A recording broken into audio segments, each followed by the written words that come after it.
Chemical coordination and integration में ये आपका लास्ट टॉपिक है क्या आपका मैकेनिज्म ऑफ हार्मोन एक्शन।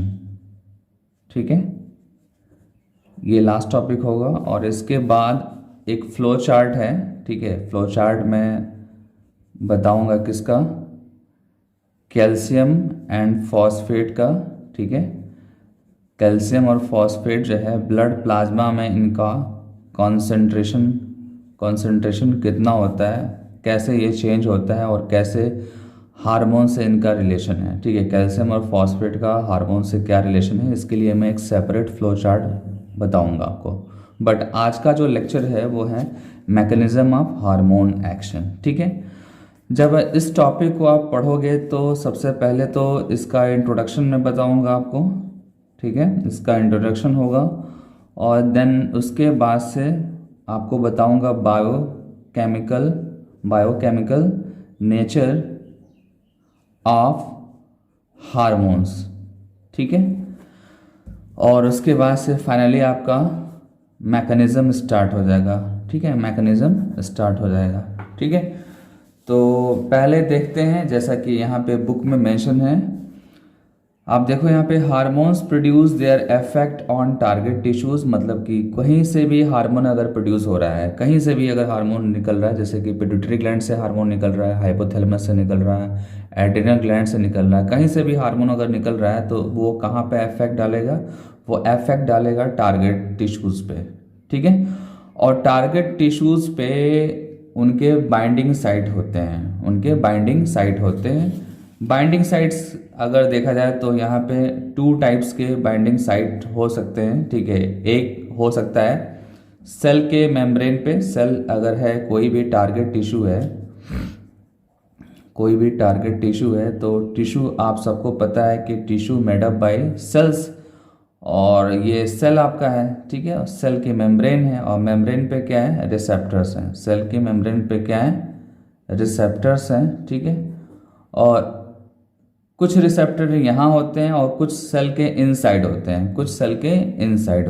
ठीक है, तो 2 तरह के टारगेट साइट्स हैं हार्मोन्स के। ठीक है, अगर आप फर्स्ट वाला डिस्कस करते हैं, मेम्ब्रेन बाउंड रिसेप्टर्स। ठीक है, तो वो फर्स्ट टाइप होगा। ठीक है, आप यहाँ पे देखो मेम्ब्रेन बाउंड रिसेप्टर्स। ठीक है, ये प्लाज्मा मेम्ब्रेन पे रिसेप्टर्स होंगे ये, और इस रिसेप्टर से हार्मोन्स बाइंड करेगा। और कभी कभी ऐसा होता है कि सेल के इनसाइड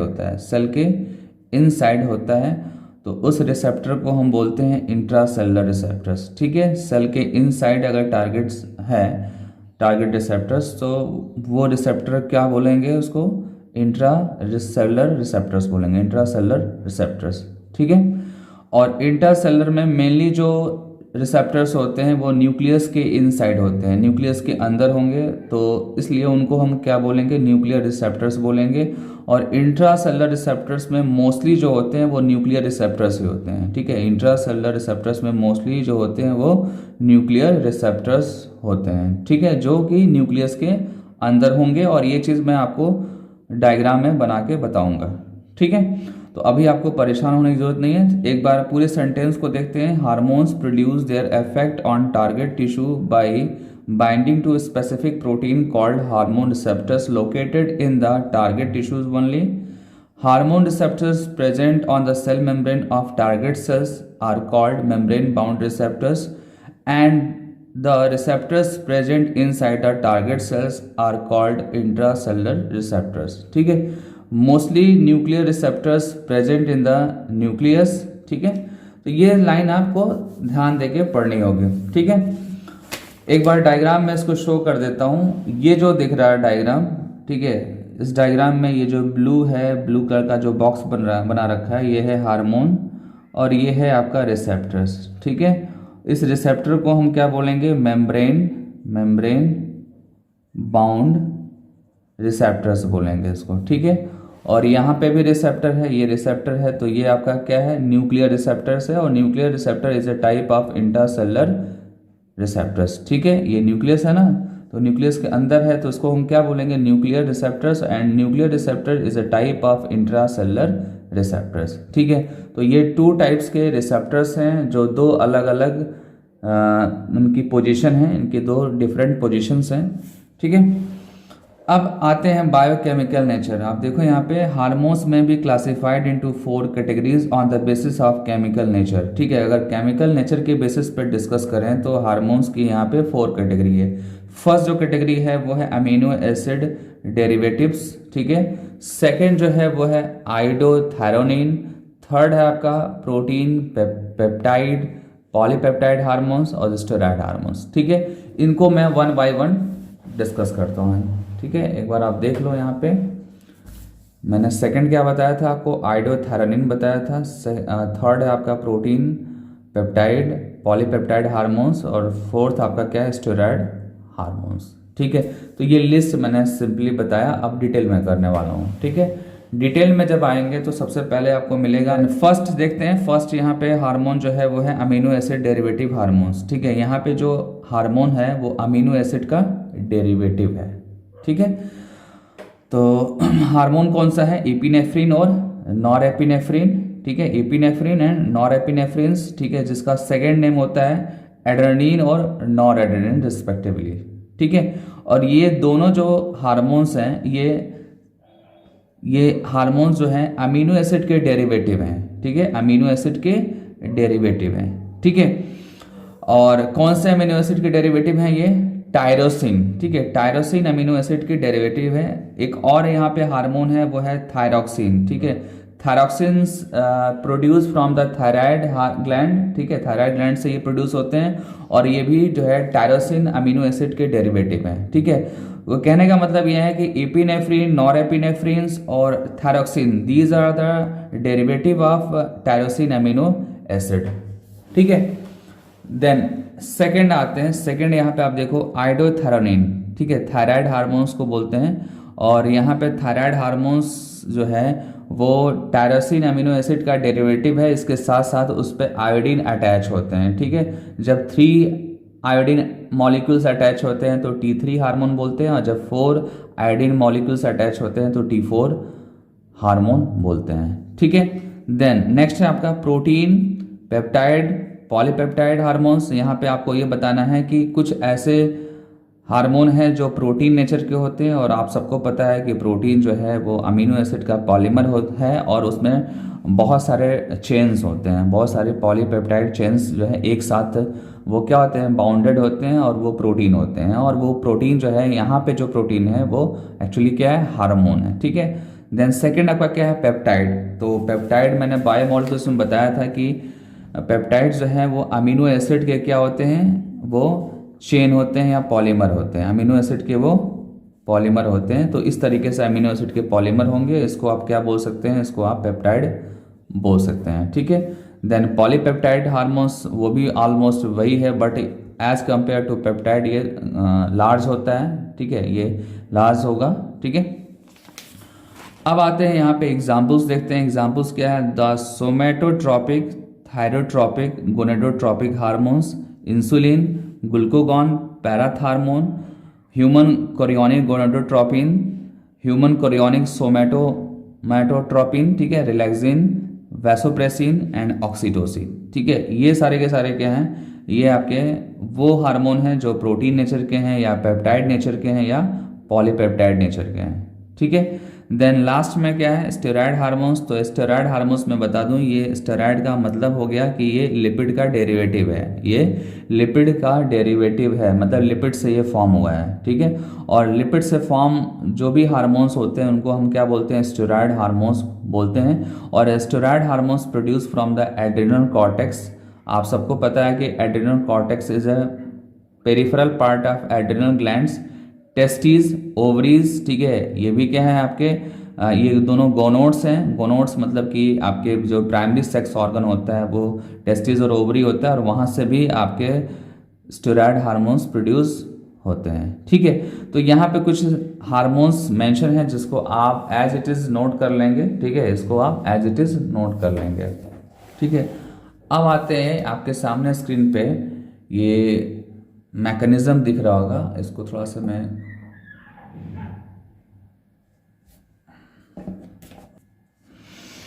ये हार्मोन एक्शन के दो मैकेनिज्म हैं, ठीक है। फर्स्ट जो मैकेनिज्म है यहाँ पर जो हार्मोन होगा, ठीक है, उस हार्मोन का रिसेप्टर मेम्ब्रेन पे प्रेजेंट होगा, और जो सेकंड ये है, सेकंड में रिसेप्टर्स जो होंगे, ठीक है, वो कहाँ पे होंगे, सेल के इनसाइड होंगे, और मोस्टली जो है वो न्यूक्लियस के अंदर होते हैं। ये पॉइंट नोट करना होगा, ठीक है। तो अब स्टार्ट करते हैं। फर्स्ट को पहले डिस्कस करेंगे और सेकंड को बाद में डिस्कस करेंगे। फर्स्ट क्या है आपका, cyclic AMP mediated hormone activity, मतलब कि ऐसा हार्मोन का मैकेनिज्म जिसमें साइक्लिक एएमपी यूज होगा। आप देखो यहाँ पे साइक्लिक एएमपी मेंशन है, साइक्लिक एएमपी यहाँ पे मेंशन है, तो इसलिए यहाँ पे मेंशन है। हेडिंग का नेम जो है वो क्या है, cyclic AMP mediated hormone activity, ठीक है। तो यहाँ पे सबसे पहले आपको ये ध्यान देना है कि कौन कौन से हार्मोन हैं जो इस तरह के मैकेनिज्म को फॉलो करते हैं, ठीक है। तो हार्मोन है मोस्ट प्रोटीन्स, ठीक है, and polypeptide hormones, mainly amino acid derivative, specially catecholamines and some prostaglandin, ठीक है। कैटाकोलामीन्स मैंने आपको बताया था जब एड्रिनल ग्लैंड्स टॉपिक बताया था, तो वहाँ पे एपिनेफ्रिन और नॉर एपिनेफ्रिन को हम कलेक्टिवली बोल रहे थे कैटाकोलामीन्स, ठीक है। एंड सम प्रोस्टोग्लैंडिन्स लोकल हार्मोन्स होते हैं, और प्रोस्टोग्लैंडिन्स प्रोस्टेट ग्लैंड से भी रिलेटेड हैं, ठीक है ना। फिलहाल अभी आपको ज़्यादा नहीं जानना है प्रोस्टोग्लैंडिन के बारे में, मैंने जो बताया वो ध्यान दीजिए कि प्रोस्टोग्लैंडिन एक लोकल हार्मोन्स है, इसका रिलेशन प्रोस्टेट ग्लैंड से है, और ये भी जो है प्रोटीनियस नेचर का होता है, ठीक है।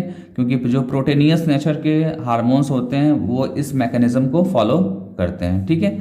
ये जो हार्मोन्स होता है, ठीक है, ये एक्चुअली में ये पोलर नेचर के होते हैं। कैसे होते हैं, पोलर नेचर। पोलर का मतलब इस पर चार्ज कंटेन होंगे, चार्ज या तो नेगेटिव चार्ज होगा और या तो पॉजिटिव चार्ज होगा, ठीक है।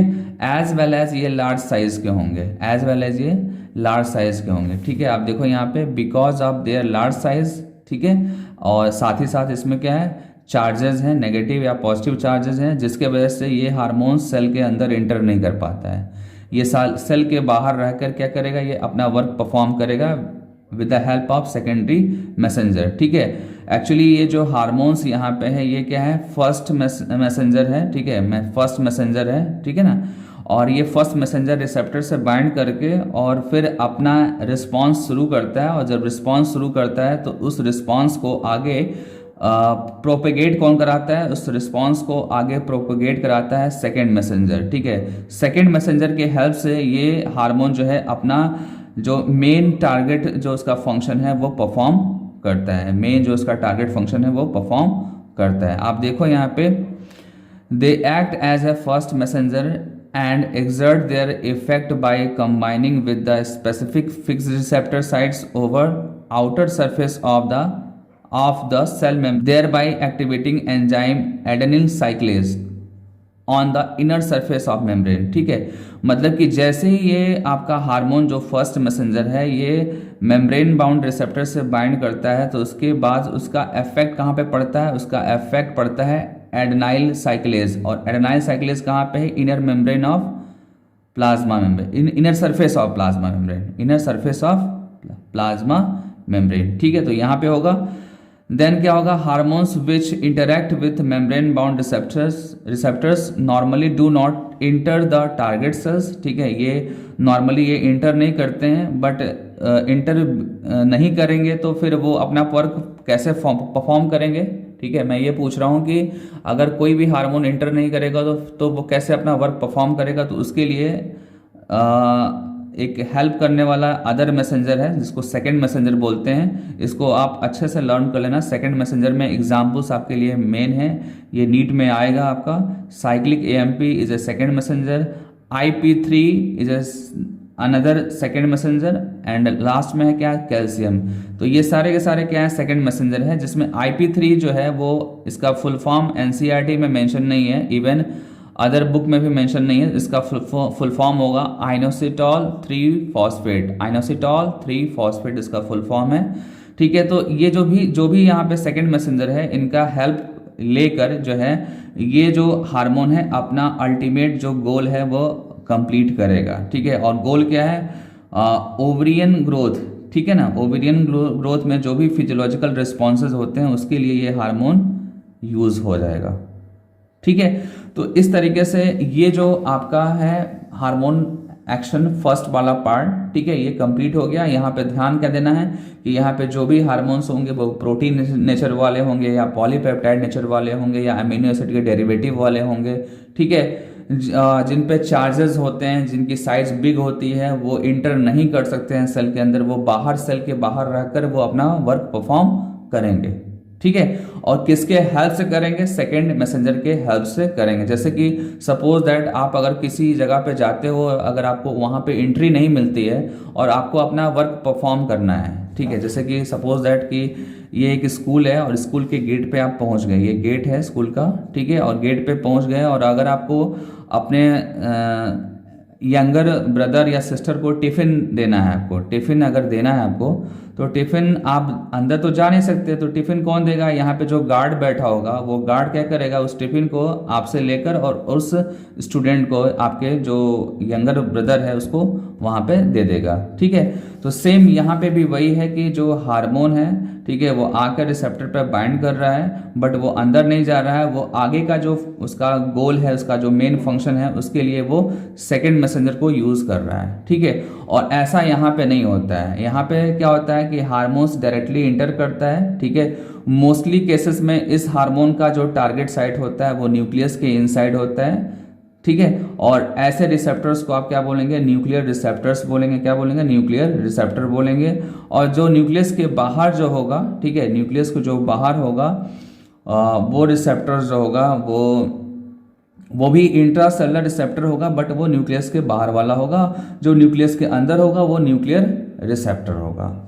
ठीक है, तो ये डायग्राम में आपको दिख रहा होगा, आप देखो यहाँ पे ये क्या है, आपका न्यूक्लियर रिसेप्टर यहाँ पे आकर वो हार्मोन बाइंड हुआ है और बाइंड होने के बाद से हार्मोन रिसेप्टर कॉम्प्लेक्स बना रहा है। जैसा कि यहाँ पे हार्मोन और रिसेप्टर्स कॉम्प्लेक्स बन रहे थे, तो यहाँ पे भी हार्मोन रिसेप्टर कॉम्प्लेक्स बनेंगे।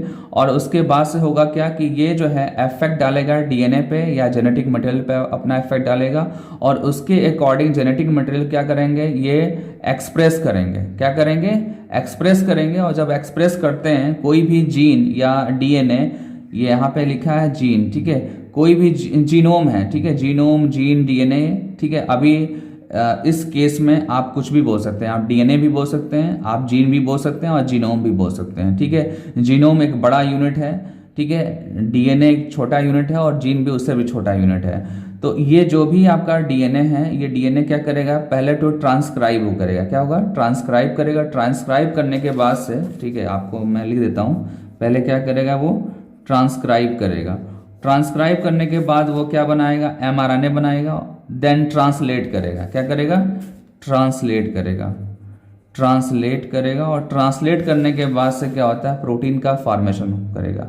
और ये जो प्रोटीन है वो पर्टिकुलर किसी पर्टिकुलर फंक्शन के लिए है। ठीक है, जैसे कि यहाँ पे टिश्यू ग्रोथ के लिए और डिफरेंशिएशन के लिए है। ठीक है, तो ये जो टिश्यू ग्रोथ और डिफरेंशिएशन है ये किसकी वजह से हो रहा है? जब प्रोटीन ये फॉर्म हो रहा है। और ये प्रोटीन कैसे फॉर्म हो रहा है? एमआरएनए से। और एमआरएनए कैसे फॉर्म हो रहा है? इस जीनोम से। और जीनोम का एक्सप्रेशन, ठीक है, जब भी आपको मैं बता दूं कि ट्रांसक्रिप्शन और ट्रांसलेशन ये क्या है? जीन एक्सप्रेशन के इवेंट्स है। These are the event of gene expression. और ये जब इवेंट होंगे, ठीक है, उस समय रिक्वायर्ड क्या होता है? हार्मोन्स। और ये हार्मोन कहाँ पे है? यहाँ पे है। जब ये हार्मोन बाइंड कर रहा है रिसेप्टर्स पे, न्यूक्लियर के रिसेप्टर पे, देन ये जीनोम अपना फंक्शन परफॉर्म करेगा और देन फाइनली प्रोटीन बनेगा। और प्रोटीन से फिर क्या होगा? टिश्यू का ग्रोथ और डिफरेंशिएशन होगा। ठीक है, यही चीज यहाँ पे मेंशन है। और एक चीज और ध्यान देना है कि ये जो भी हार्मोन होगा ये लिपिड नेचर का होगा। ठीक है, लिपिड नेचर का होगा या लिपिड का डेरिवेटिव होगा, या लिपिड का डेरिवेटिव होगा। आप यहाँ पे देख सकते हैं steroid hormones being lipid soluble. ठीक है, तो स्टेरॉयड हार्मोन्स अगर लिपिड नेचर का नहीं होगा तो वो लिपिड में सॉल्युबल नहीं होगा। ठीक है ना, स्टेरॉयड नॉन पोलर नेचर के होते हैं। ठीक है, स्टेरॉयड नॉन पोलर नेचर के होते हैं। ठीक है, मतलब इस पे चार्जेस नहीं होते हैं। और जब चार्जेस नहीं होंगे तो वो इजिली लिपिड में सॉल्युबल होंगे, इजिली लिपिड में सॉल्युबल होंगे। और उसका जो कंप्लीट एक्शन है मैंने यहाँ पे आपको बता दिया। ठीक है, तो ये आपका mechanism of hormone action complete हो गया। ठीक है, इसको अच्छे से पढ़िएगा जैसा कि यहाँ पे मैंने आपको बताया है। ठीक है, कोई भी डाउट होगा तो आप मेरे जरूर पूछेंगे, ठीक है, क्योंकि ये टॉपिक थोड़ा सा यूनिक है, स्पेशल है और थोड़ा सा टफ भी।